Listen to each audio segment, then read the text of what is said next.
ang dami naming plano mag-asawa pero hindi laging binibigay ni Lord agad. Kumbaga, lagi niyang dinedelay. Kasi siguro nararamdaman din ni Lord minsan na nagra-rush kami sa mga bagay-bagay, sa mga gusto namin, na feeling namin, eto na yung gusto namin. Pero hindi laging mas maganda yung plano ni Lord para sa atin. Hindi yung plano natin maganda, oo. Pero lagi nating hintayin yung plano ni Lord kung ano ba yung ibibigay niya sa atin.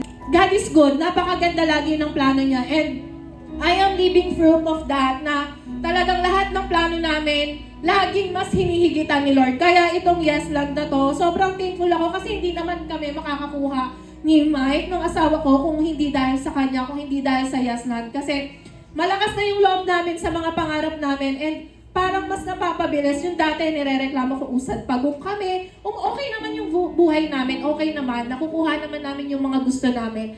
Pero dahil sa source of income lang ng asawa ko, although maganda naman yung work niya, pang sa amin lang, mabagal yung usad. Pero nung nag-enter ako sa yes lang, sa real estate, grabe, parang within 2 years lang, Mama Beth, Papa dyan na-hit na namin lahat ng goals namin sa buhay and talagang na-achieve na namin. So parang, ano pa bang kulang? So, ang biggest why ko naman po talaga dito since pumasok ako sa yes lang is para sa family talaga. Mas gusto kong mabigay yung mga bagay na deserve nila hanggang nandito sila kasi my biggest fear is ang tumanda. And ayoko tumanda nang wala akong na-achieve sa buhay. Kaya habang bata pa po tayo, i-workout na natin kung kaya natin.